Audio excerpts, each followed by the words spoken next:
We are very fortunate to have Dr. Pamela Buckley joining us today from the Blueprints program at the University of Colorado in Boulder.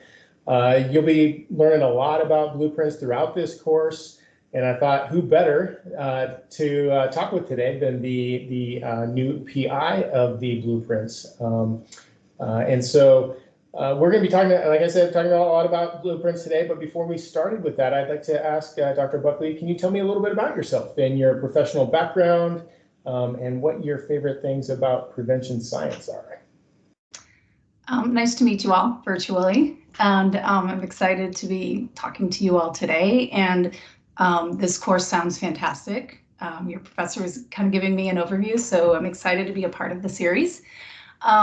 Let's see, I'm trained as an educational psychologist, and my background is in education. But before I got my doctorate, I actually, right out of college, I was in the Jesuit Volunteer Corps, which is, I describe it as the domestic Peace Corps type programming. And I worked with homeless, pregnant, and parenting teenagers. And through that work, it was challenging, it was fantastic, and saw all these bright futures of these kids be changing because they were so young. They were 15 and having children, and really started to think about what it might look different for them had they delayed some of these choices. And that's where I got really interested in prevention.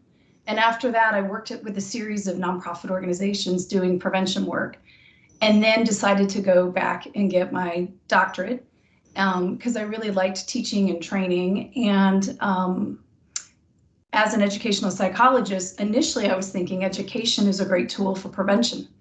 And so I was working in the schools.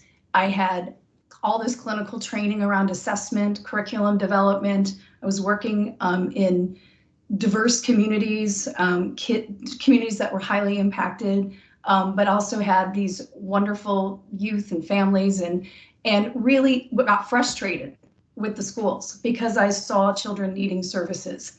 And I advocated for these services as a student and was told that the resources were limited, and I saw kids not getting their needs met. And it was a very complicated dynamic, and I'm not trying to point fingers at schools at all. I was just frustrated with the system and with the funding around that. And that's where I then took it to the next level of being interested, not just in prevention, but in systems. What does it take to change systems so that we can improve the lives of communities and families? And that's where I was almost done with my doctorate, and I had a conversation with my advisor, and I said, I'm really interested in reform and in systems reform. And that's where he said, for you, if that's the route you want to go, you need to get a better grasp of quantitative analyses and statistics and research design. So in my very last chapter of my doctorate, I completely switched from clinical to research and took a whole load of all these quantitative classes. And after doing my practicum, then ended up doing a dissertation that was a program evaluation. And it was an evaluation that was funded through the governor's office. This was in 2000, quite a while ago. But that's then where I got interested in policy as well, and how research and evaluation could impact policy decisions. And that all ties together in what led me to being at the University of Colorado Boulder, where I had, prior to being at Blueprints, I was working in community doing program evaluations, but wanted to see more rigor. So I got involved at CU Boulder in some cluster randomized control trials, large scale studies. And once those wrapped up, I just happened to then be at CU, and it worked out that there was an opening at Blueprints, and I had a background that fit in with kind of what they needed. And so I started with Blueprints in 2016 as co-directing with Sharon Mahalik, who has since retired. Del Elliott was the principal investigator. He has since retired. Carl Hill took over for a couple of years. And then I, like Nate said, recently taken over as principal investigator of Blueprints. So in a nutshell, and the other thing that's interesting is my undergraduate degree is in political science, my master's is in nonprofit management, and my doctorate is in ed psych with a minor in quantitative research. And I never could have predicted this path, but all those degrees and all that experience really tie together with what I'm doing now at Blueprints. That's great. That's really a common theme throughout this series, is that the people that we've been talking to, none of them really have a degree in prevention science. They all come from related fields, but have realized, hey, I want to take my current interests and really apply it to the prevention of mental and emotional and behavioral problems and promoting behavioral health. So that's great to hear. I didn't know that about you. So can you tell us a little bit about why using evidence-based programs or interventions is so important, and how Blueprints really kind of came about? Yeah, I'm wondering if we could share the slide deck, how that works, so that we can. I've got some terminology and links and resources I'd like to share with folks. So prevention science, one of my favorite things about. This is a definition I use, but the reason why I put that up there is because I truly, to my core, believe in this. That prevention science focuses on the development of evidence-based strategies to reduce risk factors and promote protective factors with the goal of improving the health and well-being of individuals, families, and communities. So, that's something that really has been, if I were to have a theme or a theory of my entire professional life, it's really been guided by that concept. And it's a lot related to what I do at Blueprints. But back to your initial question, why is using evidence-based programs important? I want to make sure we're all using the same operational definition, that we understand what that is, because this word gets watered down quite a bit.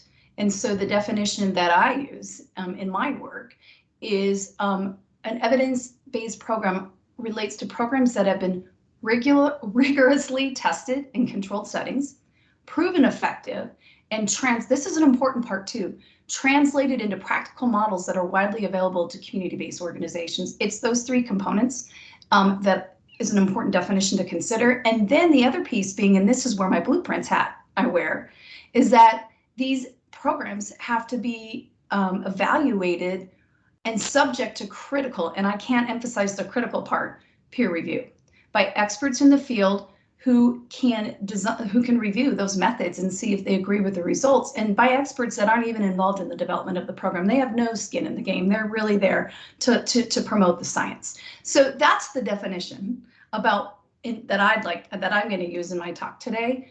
About why, and then why is it so important to use evidence-based programs? There are lots of advantages. And for those of you working in community, if you work in a funding, like a state agency or with a funder, you're going to see that this is being demanded, that funders aren't going to give money until they know this works. And so that's an advantage of using an evidence-based program. A lot of leaders, decision makers, they've really limited resources, and they have to know that whatever they're investing their time and energy in, that it works. So that's another advantage. The other thing too is, if you think about it, if you're implementing strategies that you don't know if they work, you're going to spend a lot of time testing out new strategies because they're not working. But if you're using an evidence-based approach, it's been shown to work. And so you can really focus on implementation and actually reach more people and reach more outcomes, as opposed to keep trying out new things until something seems to work. And then the other piece that's really important for why to use an evidence-based program is it takes buy-in from a community to really want to do this work, whether it be families or schools or whatnot. And so by showing how this strategy has worked with similar communities, you're going to get more buy-in, and that's going to help with developing partnerships and networks. And we all know it takes a lot of individuals to target and to implement and to be successful in moving the needle on some of the outcomes we care so much about. So that's your first question related to evidence-based programs and what are the why use them, why are they important. The second piece is specific to Blueprints for Healthy Youth Development. How did that come about? And I don't want to assume we all know what Blueprints means. Really, it's understanding, first of all, for those of you not familiar with our work, what is Blueprints? It's an online registry. You can access it from anywhere, and you can go online and you can figure out for your community what's an effective intervention. Our goal is to provide researchers, communities, policymakers, and agencies with a trusted guide to interventions that work. We kind of view ourselves as like a consumer report guide, or like the FDA, really kind of who can you trust in terms of looking at the evidence to say, yes, you can trust those results. And I have up here our website link, www.blueprintsprograms.org. I would encourage you to play around there, and you know, there's a lot of information about blueprints. I'm just going to touch on a little bit of that today. And then in terms of what we have on this registry, we have a lot of information for the interventions that we have certified as being effective. Each one of them has all the information or a lot of the information listed on the slide. So we'll list the name of the program. We'll give a description of it. We'll talk about what those outcomes are that this intervention has impacted. We'll identify risk and protective factors that were targeted and impacted. We provide contact information for those of you interested in implementation in your communities. You know who to go to get the resources and materials. We talk about the program rating, which I'll get into shortly, and effect sizes. Those are a little bit, you know, I don't want to get too technical here, but how strong of a difference did this program have in the community? That's what I mean by an effect size. We also talk about the setting. Does it work within an individual setting? With individuals, does it work within a family setting, at a school or within the community, etc.? We provide information on the theory. This is really important, the logic model and the theory. What are those causal mechanisms that have been shown to produce that change, that underlie the activities, so that folks understand why those particular activities are important to implement with fidelity. And then where available, we get into information on costs, on funding strategies. We provide materials, whatever is publicly available, and then we list all the references of every study we've ever looked at, and we identify which of those individual studies were the ones that were well designed and well implemented, and that that provided the information we needed to certify it. So a lot of information. And then to your question, I apologize, there's a lot of text on this slide and I can barely see it because it's so small in front of me. But the history, I have on here our timeline, our link to our timeline here from our website where we get into a lot more detail about this, but it's important to acknowledge our founder, Del Elliott. And for those of you who might not have heard his name, he is for 57 years been involved in research and evaluation, and he's a criminologist, and we're still writing papers to this day. He will never retire. He's an amazing brain, an amazingly kind person, and very, very dedicated to this work. And he started Blueprints in 1996, and it was originally known as Blueprints for Violence Prevention, which is what his background is as a criminologist. He recently asked me to help edit an autobiography that he wrote to the Annual Review of Criminology, which is a huge honor to be asked to share your life's work with them. And in that, he wrote, and I don't know if you can see this, it's in italics. In the mid-1990s, I had a grant to provide evaluation technical assistance in Colorado to state-funded delinquency, drug use, and dropout programs. It was an impossible task given the way the grant awards were structured. The members of the state board that reviewed and approved these grants were appointed by the governor and the president of the state senate. Programs that were successful in obtaining funding were a mixed bag of interventions. A few had some research-informed intervention strategy, but most did not. The research to practice gap was huge. I got the idea of making a list of delinquency prevention programs that had some evidence of effectiveness for the board. The idea of providing a registry of programs with proven effectiveness in preventing violent behavior to assist funder decision-making was born. So that's how it started. And in the beginning, the focus of Blueprints was on violence prevention. And then over time, they expanded their focus to include a more variety of outcomes, including physical health, self-regulation, educational achievement, etc. And like I said, I have a link here on the slide to the timeline if you're interested more in our history. But Del Elliott was the first to do this. And then since then, a lot of registries have popped up in the United States, internationally. There's a lot of confusion about what's the, what registry do you really need to look to? The standards aren't always consistent. I have listed on here 7 registries that currently exist that are funded through the federal government. And that started about 2002 to 2004 is where you started to see these popped up. So you can see Del was way ahead of the game.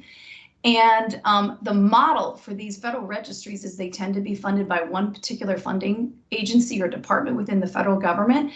And in order for communities to access funds Using these grants from these communities, they have to talk about how they've met these interventions have met standards from one or more of these registries.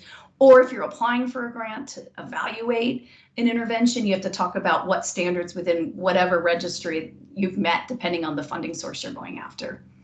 I have listed at the very bottom of this slide, there are several articles out there that you can read on, and I have the citations at the end of this talk. If you want to learn more about registries and how they're similar and how they're different, either from a research lens and how the standards differ, or from a kind of a practical implementation lens, all of these articles I have listed here provide tons of information. All right. That's great. So Blueprints has obviously come a long way, and I'm going to date myself. So I remember in the early 2000s when I was a graduate student, and the Blueprints evidence-based programs came out in a series of little blue booklets. Oh yeah. They were maybe about this tall by this wide. And if I was in my office, I could show you one of the original Promoting Alternative Thinking Strategies booklets that I still have after all these years. So it's great. And now I don't know how many, maybe I'm sure you know, Pamela, how many programs are now on the registry. It's, you know, way more than 11, that's for sure. And Yep. Our students will be looking at the registry this week, and they'll be able to find out. But I'm sorry to interrupt you. I'm going to give you a little teaser. We're going to talk about that. So for all of you who are excited to know how it started with 10 and what's at now, just hang tight. All right. All right.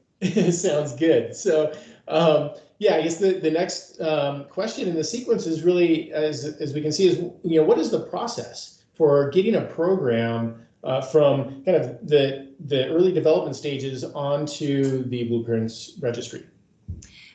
So I'm going to focus not on the development of the program side, because there is another whole host of steps that happen in terms of developing and testing a program. I'm going to talk more about once you've developed and tested a program and you have some evidence and you're actually looking at those who receive the program, that's called the treatment group, versus those that don't receive the program, they're called the control group.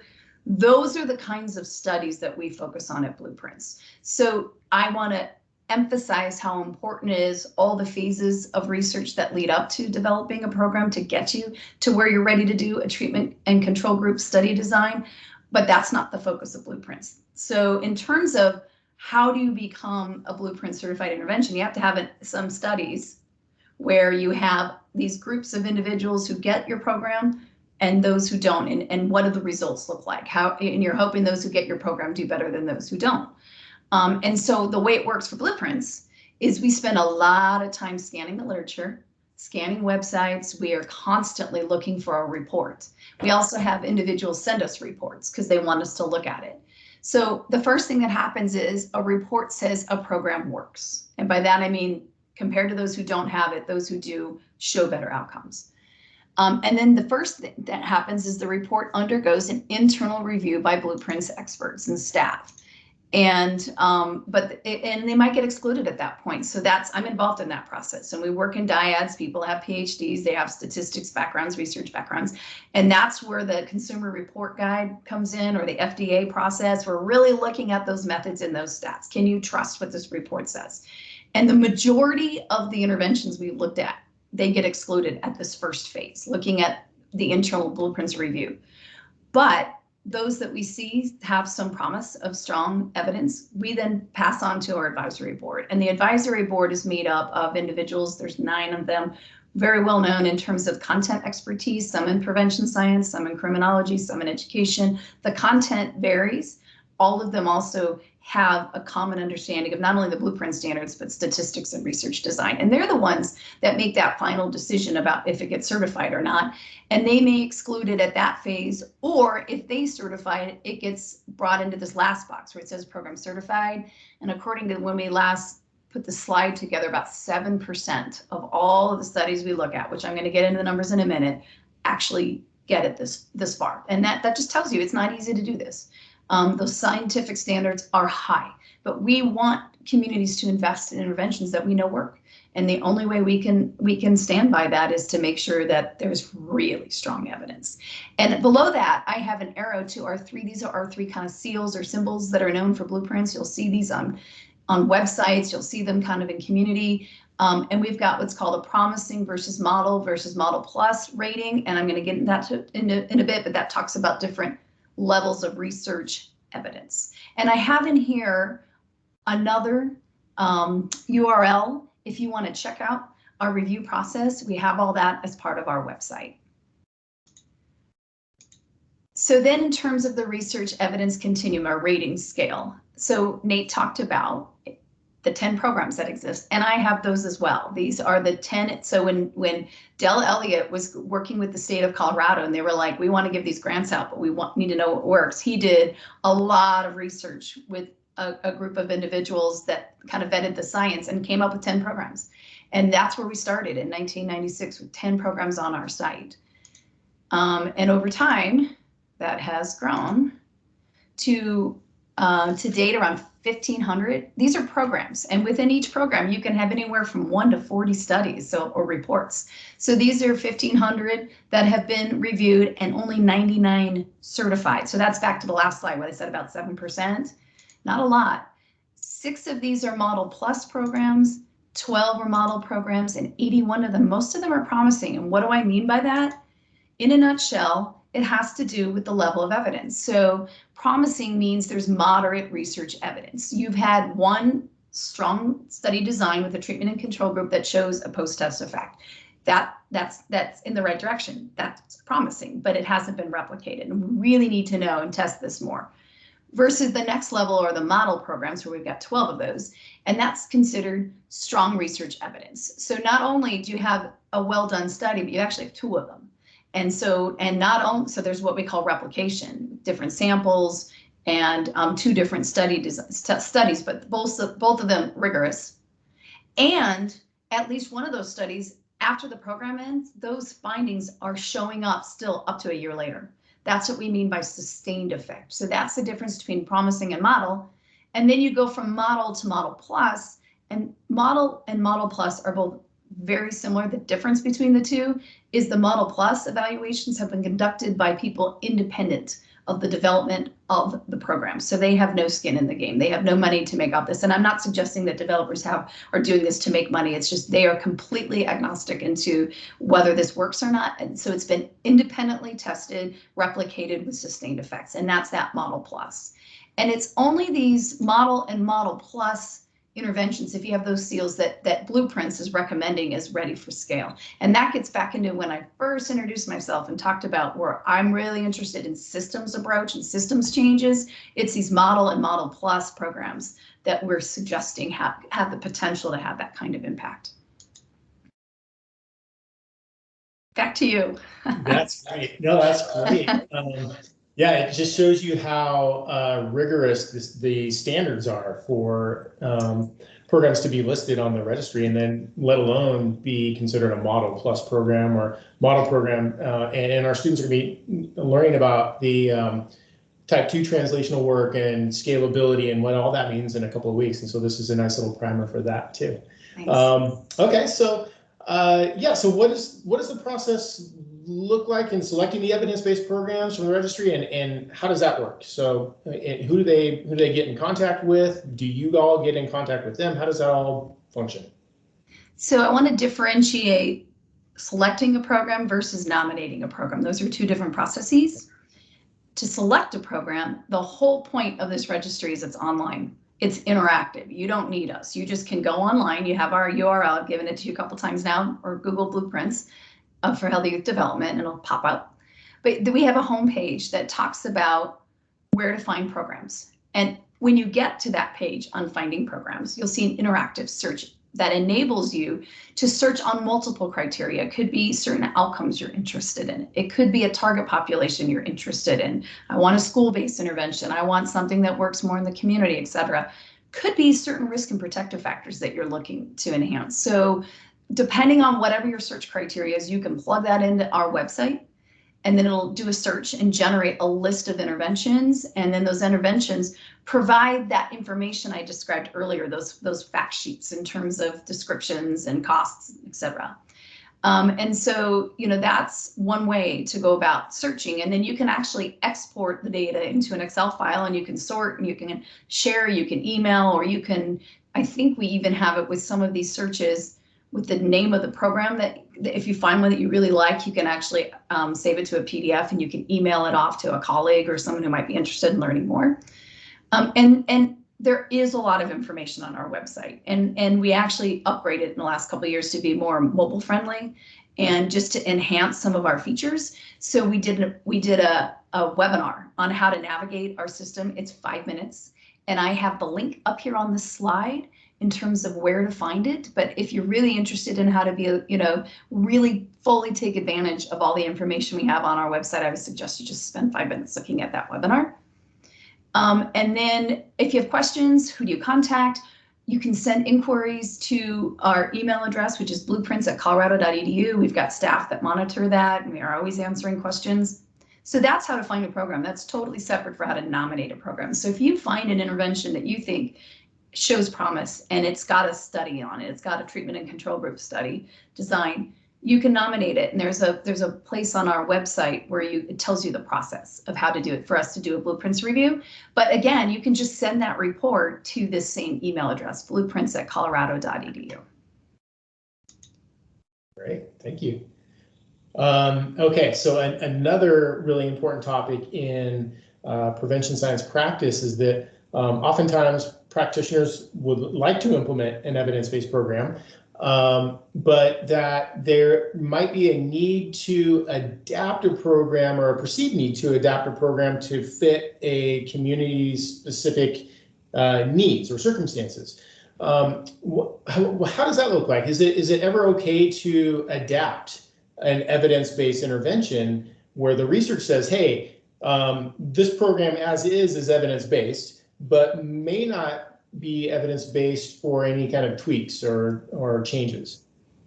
Boy, that is such a complicated question. And I have to say that is a very common question and a valid question.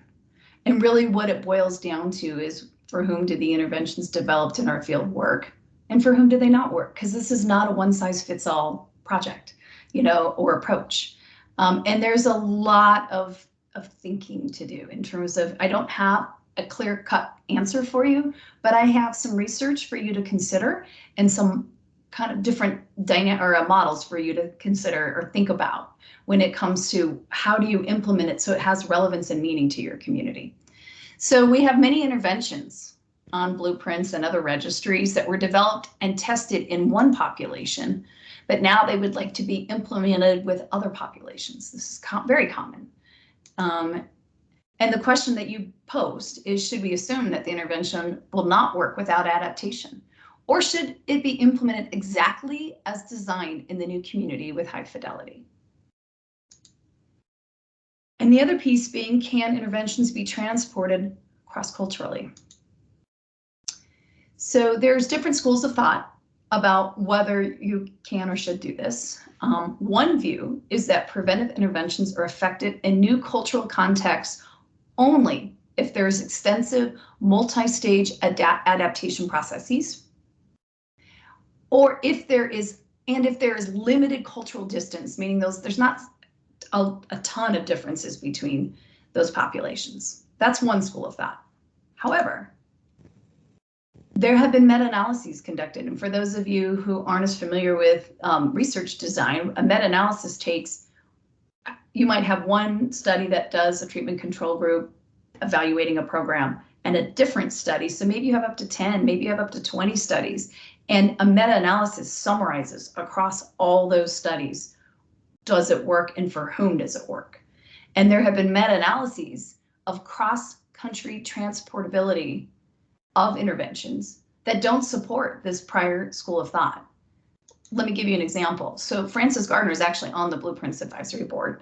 And in 2016, her and her colleagues conducted a meta-analysis.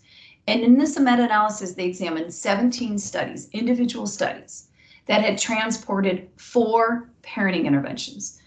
And these interventions, 3 of them were originally tested in the United States. So Incredible Years, Parent-Child Interaction Therapy, Parent Management Training, Oregon, and 1 had been tested in Australia, which is called Triple P.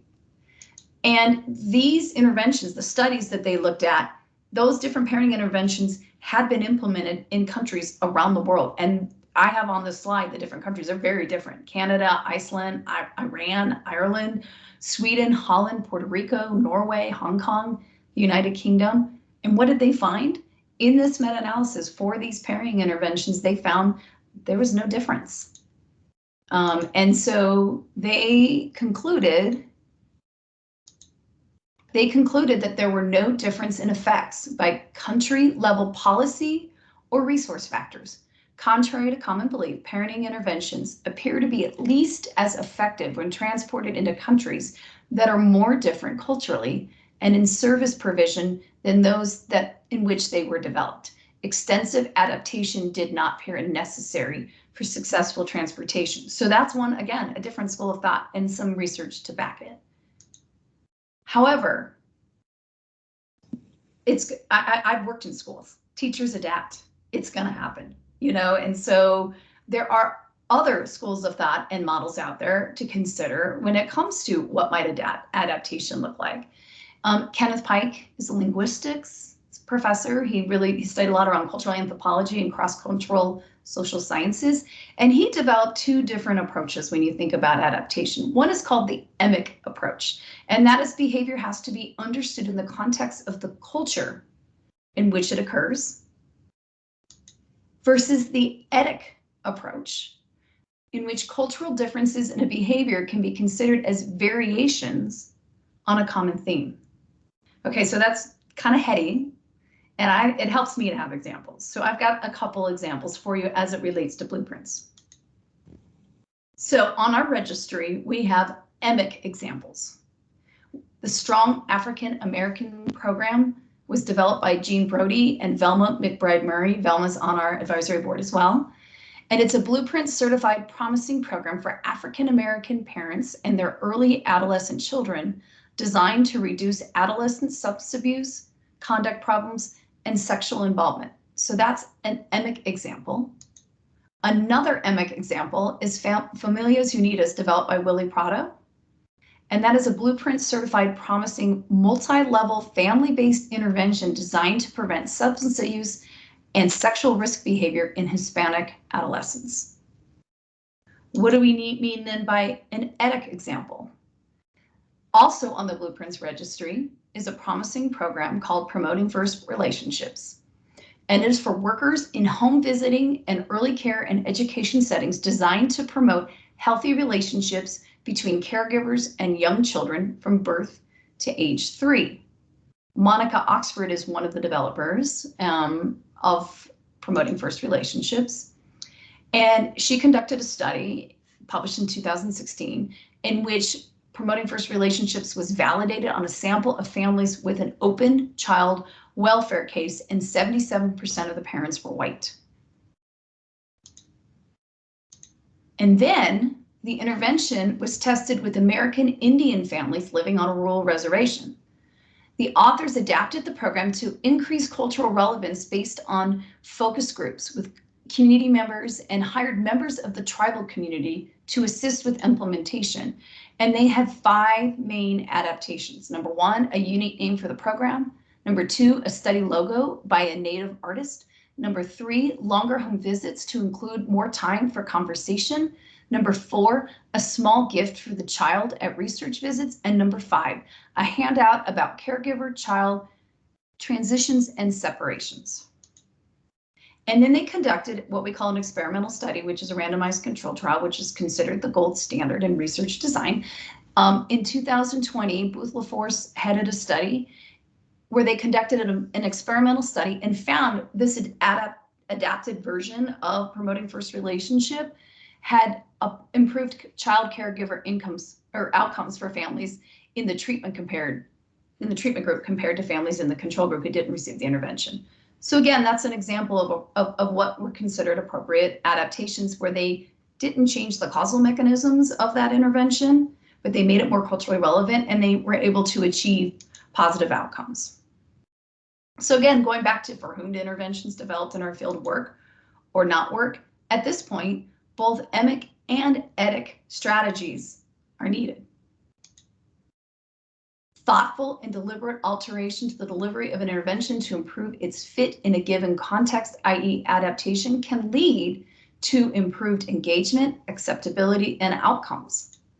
But what might that look like? What is some guidance? So Implementation Science has a really interesting article that they published where they talk about, I don't know if you've heard of this, green light, yellow light, red light approaches to adaptation. So green light meaning the examples I just gave for the etic example approach, where they adapted it for Native American communities.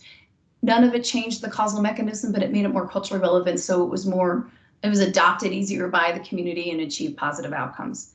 Yellow and red is changing to where you're changing those causal mechanisms. And it's going to be different by different intervention, depending on what those activities are. But that, that's where, to your question, that means you're beyond implementing with fidelity and you're not going to achieve the outcomes that the evidence suggests. The yellow light's a little bit more in the middle, and it's a little bit, and there is no really sound study that you can say, here's exactly the right approach to take. But it gives you some guidance to consider when you think about green versus yellow versus red light, and really trying to stay within that realm of the green light adaptations and changes. So again, a lot to unpack there. No simple answer, but this is complicated work, and changing human behavior is complicated, and communities are diverse. And it's just important to consider these different schools of thought when it comes to implementation and whether to adapt or not. Yeah, that's great. Yeah, I think that this is really one of the most commonly voiced type 2 translational considerations from community members that I engage with when it comes to selecting and implementing evidence-based interventions. And I think that was such great information. I've never heard of the emic or etic distinction, and that makes so much sense. I'm doing some work with some folks here at CSU in taking a prevention science approach to working with developmental disabilities communities. And that's really one of the things that we're starting to grapple with is which of those two approaches do we take with those communities? So thanks, that was really informative. Okay, so we've talked about how Blueprints has evolved quite a bit from the late 90s, mid to late 90s, and here we are in 2021, and programs that were evidence-based in the late 90s, culture and context has changed so much since then. So how does Blueprints account for that and ensuring that programs are still contextually and culturally relevant years later? Yeah, and context may have changed, but culture hasn't. I just think we're all becoming more aware, particularly, about how important it is to consider culture and be sensitive when it comes to implementation. And that's a good question. And I'm going to pose one right back at you, Nate. The question is not only how do you implement interventions with fidelity, but with whom have these interventions been tested? So who were they originally developed for and tested on? That's important to unpack as well. If there is a need for adaptation, can we at Blueprints provide some guidance from the developers? Like, we can't control these interventions and what they do, but we can control what we put on our website. So what kind of guidance can we give to communities who are posing this really important question? But in order to inform this debate, we're actually taking a step back. We need to know for which populations have these interventions already been tested, who's been represented and who has not. Mm-hmm. We need basic baseline data. And so I am actually just launched a project. We are still in the coding phase, and we're titling it Examining the Representation of Ethnic Minority Groups in Preventive Intervention Research. And there are 4 key aims of this project. The first is to develop codes that identify groups by race, ethnicity, gender, and economic status. The second is to apply these codes to samples recorded in the Blueprints database and conduct a descriptive analysis of these codes. I should say, you know, going back earlier, remember we have 1,500 programs, we have 3,000 studies. So there's a lot to unpack there. The other thing I want to add, and I should have mentioned this before I started this slide, I am collaborating with Velma McBride Murray on this project. She's on the Blueprints Advisory Board. She's a professor at Vanderbilt, and she was one of the EMIC examples who developed Strong African American Families program. And she has a lot of research she's done in this area. So we're collaborating on this together. So the first is to develop the codes. The second is to apply the codes to blueprints. It's what we call a systematic review. It's somewhat on the lines of a meta-analysis. It's scanning all the studies and applying these codes and then descriptively analyzing it.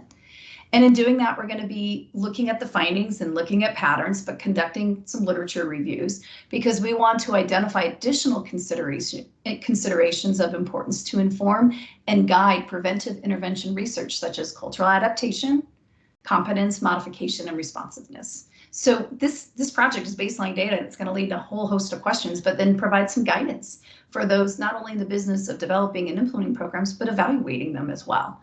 And then finally, we're going to submit. I work in academia. Everything has to turn into a paper. So we will be submitting a manuscript. We're targeting prevention science, which we've been publishing in quite a bit. And I hope that as prevention scientists, it's a journal you're familiar with. I think that there's a lot of good information in this journal.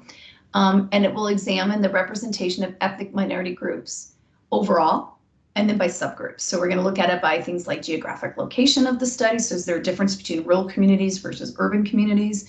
We're going to look at differences by outcomes. So outcomes that focus on educational achievement versus outcomes that are about preventing problem behaviors.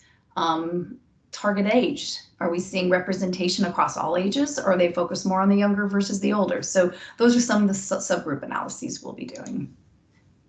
But why is that important? What's the significance here in terms of diversity, equity, and inclusion?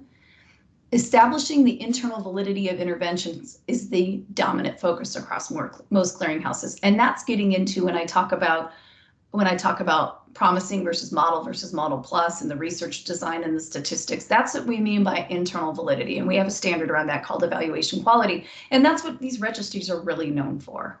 However, external validity is equally important. And when you think about the first or second slide I gave around defining evidence-based programs, I talked about not just its programs that have been tested, but programs that can be translated into communities. So that external validity piece is critical. And they're salient as evidence-based intervention developers wrestle with barriers to implementation, including adaptation and cultural relevance. And that clearinghouses, we can play a huge role and useful role in identifying gaps in implementation to address external validity concerns. So this study is actually part of a larger effort to address the issue of cultural representation in preventive intervention research. Nothing like this has been done before that we can find.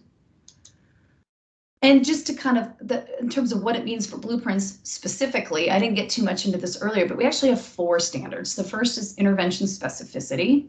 And that's that the intervention has to clearly identify the intended outcomes, specific risk and protective factors, the population for which the intervention is intended, and how the components of the intervention work to produce that change. So that's one of our standards that we look at.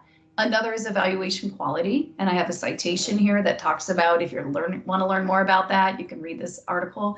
And it's what gets at that promising model plus those ratings. Intervention impact is doing more good than harm. So there's no evidence of negative effects and evidence predominantly a positive effect with well done studies. And the last is dissemination readiness. And the way that we define that as a standard now is that the intervention is currently available for dissemination and has the necessary support required for implementation with fidelity. What I've done on this slide is I've circled in red where this study I just mentioned, the representation study, is going to influence the blueprint standards. Getting back to intervention specificity, we need to be really explicit in our website and in our materials and in our dissemination about the population for which the intervention was intended. Who was it developed for? We could get better about defining that. And then around dissemination readiness, I've added 2 more bullets in red where this work will inform our standard around adding information around the description of the samples in which the interventions have been validated and critical examination of transporting the intervention to other samples. One of the tools we're looking to do that going down the line is to get some funding around conducting some meta-analyses, which is synthesizing across studies and to see for whom does this intervention really work, what populations, et cetera. So that's how that's going to inform some of the work that we need to do. There's a lot. It's always been necessary. It's just really, really a priority now. And as we develop this awareness about the importance of being relevant and being culturally sensitive to the communities, that we are there to serve these communities, and we need to make sure we're providing proper information so that these communities can be serviced appropriately. Wonderful. Thank you so much. So really the last question I have for you today is, what are your recommendations for students who are interested in using blueprints to select evidence-based programs? Well, I hope you do spend some time on our website and maybe looking at some of these other federal registries and reading some of these articles just to get more familiar with this work. But the other thing too, and why I want to be speaking to people like you in this class, and I'm very interested in the future of prevention science and the students that are coming out of these programs, is you're our future. What you learn now, you're going to be implementing going forward. And so I really am committed to working with graduate students, undergraduate students, the future of our brain trust. And we just published a paper, it came out yesterday, in Prevention Science. And in this paper, we're talking about getting back to the internal validity. What are those common flaws we see in statistics and design? And then in the discussion, we talk a lot about how are we going to get individuals more aware of this? And the answer is training. We need to work with graduate programs. We need to work with funders and journal editors, because you all you're going to be in the community implementing these strategies. You might also be reviewing journal articles. You might be reviewing grant applications. So the more familiar you are with the importance of evidence-based strategies and what those look like, the more successful we'll be in making sure that these standards are being implemented across multiple settings. And so in this paper, we have some recommendations that I've highlighted in yellow, and I'm just going to quickly read it. We talk about the recommendations going forward from what we learned from the study. And we talk about how to be successful, we need to train our future workforce. As many prevention scientists conduct randomized controlled trials and service journal manuscript reviewers and our external grant reviewers of intervention research, training topics need to be linked. The Society of Professional Research, SPR, is one professional organization out there that does a lot of work with prevention science. They need to learn these standards, and they need to be working with individuals to understand it, working with students, et cetera, so that we can then use blueprints as some guides in terms of what to look for with these studies, in terms of, can you trust the findings? And then on the implementation side, how relevant is this intervention? How well does it describe the intervention and describe the communities that it's intended to be developed or implemented upon or implemented with? So just to wrap it up, continue doing what you're doing, study these things, it's important, and contact us at Blueprints. You have our email address, and I really do hope you go to our website and poke around a little bit, and feel free to reach out with questions. That's great, and they certainly will be poking around the Blueprints website as part of this week's work. And so what I'll also do is I'll make sure that I upload the slide deck for this presentation, this talk, onto the course Canvas website. And I guess in the end, just thank you so much, Dr. Buckley, for joining us today and being such a great resource and wealth of information for our students. And I think it's really nice I think a lot of the students, a lot of the practitioners in our class, they hear about Blueprints, they may know what Blueprints is, generally speaking, but it's nice to get that kind of peek behind the curtains and really see what Blueprints is all about and why it's there, and just what a great resource it is for community partners who are wanting to implement the programs that are going to have the most evidence and likelihood for success in their communities. So today's talk was just great for that purpose. So again, thank you very much. And class, I'll see you next week. Take care, everybody. Take care. All right.